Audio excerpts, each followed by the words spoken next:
process it properly. Well, that's also it's fixed, you say, or it's well, it's just that it's a mixture of good fuel and bad waste, and not very much bad waste, but they haven't bothered to unmix them. Well, interesting. Well, I'm learning more. I'm going to have to talk to you afterwards. There's a deeper issue here, though, which is: are we really saying that in the 21st century we cannot do anything about speeding up radioactive decay? That there's no way we're going to be able to do that. Yeah, you can't. Well, you say that, but they're working on it in Switzerland. The book opens with that. And what I'm saying here is, if you were in 1909, could you imagine Facebook?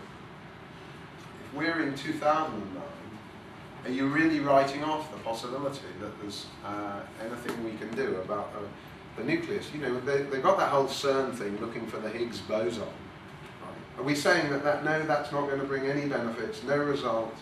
The nuclear, radioactive decay is something that man can have no dominion over, ever, for the next 100, 200, 500 years. You can't say that. And you just bring the launch cost down and send it into space.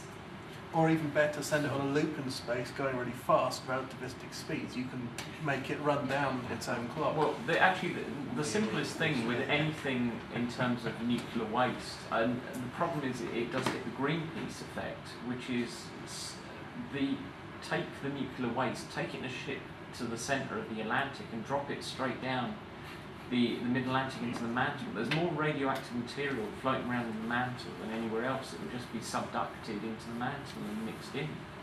Sorry, that's you'd have to. Well, I think that's safer subduction. I think it's safer than launching it into space. Well, the point is launching it into space requires energy to get it out. No, that's right. But you're telling me that the molten mantle is available on the seabed?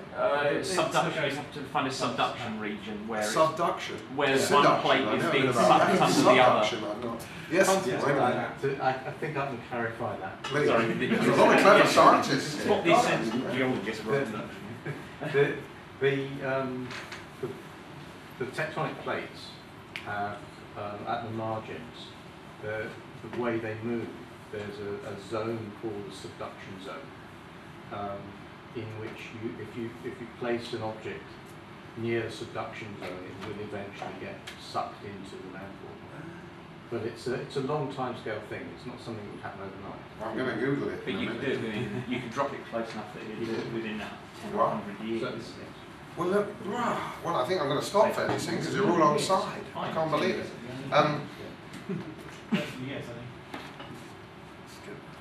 Now, this is an interesting thing which I urge you to do. This is a financial report. You really have to look for it. For Greenpeace, since you mentioned the Greenpeace effect. And I can see it. Yeah, they're a $212 million organisation. I know, of course, they're really just like you and me, man. They're just sort of, like Swampy up a tree, or they're all.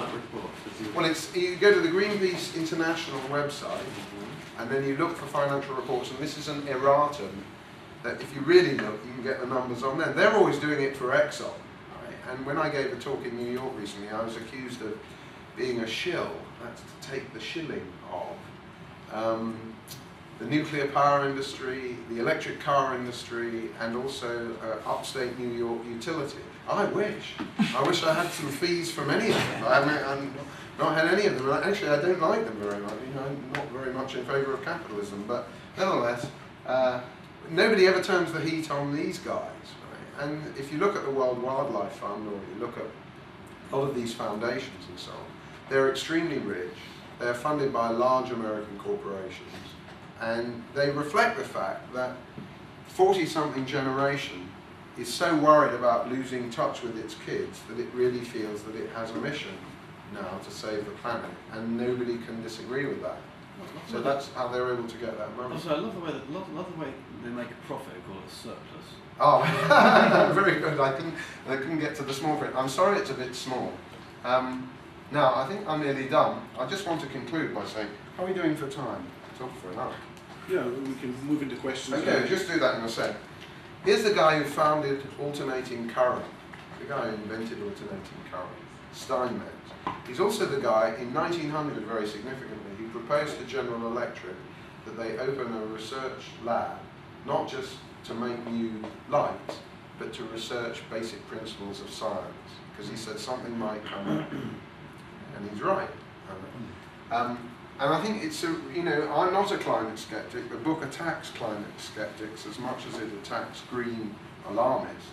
But when Greens and Al Gore says that science is over, the consensus has been established, you can't argue with us. If you do argue with us, you're a fascist representative of Exxon. I think what Steinmetz said is very relevant here. Science is always open to debate.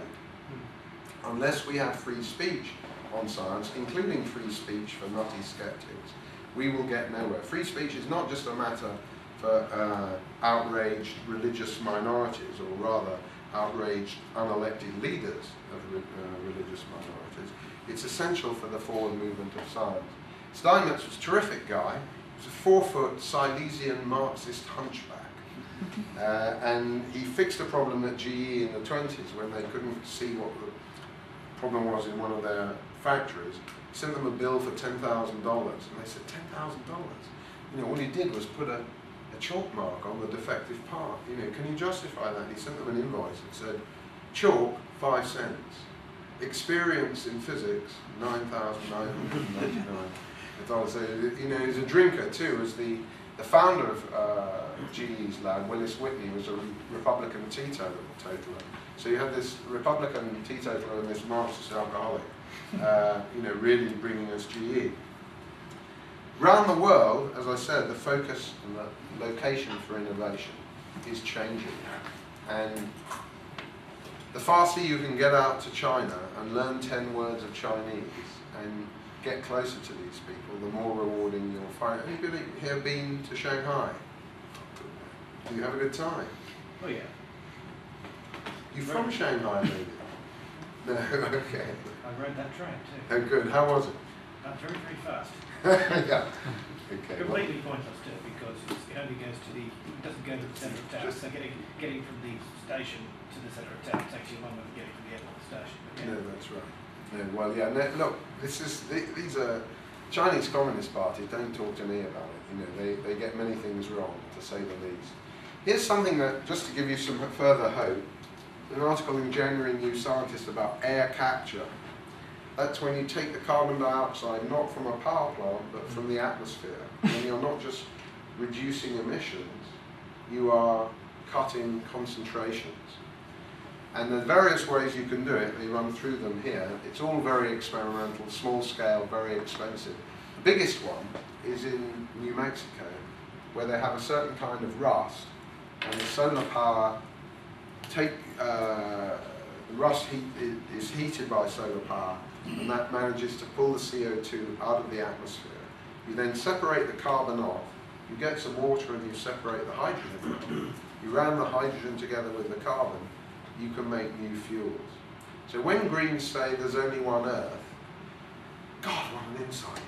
They've only repeated it for 30 years. They're wrong about fuels. They're right about fossil fuels, but they're wrong about fuels. We can make new fuels that can power transport that is the fastest growing source of carbon dioxide emissions. The biggest source is the energy industry, which is why I'm a fan of renewables and of nuclear power and of carbon capture and storage. But there's much to play for there. There's also much to play for with this hate figure, Craig Venter, who hopes to make new fuels from synthetic bacteria. Genetically modified biofuels. It's a terrible thing. And I must say that when I look at that prospect over the next 10 or 20 years, that I'm all in favour of the nano made by Ratan Tata. Say that 3 times in a row, and you'll be doing very well. When Rajendra Pachauri, the head of the Intergovernmental Panel on Climate Change, said he heard about the nano, he said, "It gives me nightmares," which was a deeply scientific statement. And it doesn't give me nightmares. I think India should motorise. I think China needs more aeroplanes. I think Africa needs roads. And I think that we have the capability to be able to do those things in a way that doesn't destroy the planet and does improve living standards. And just to end,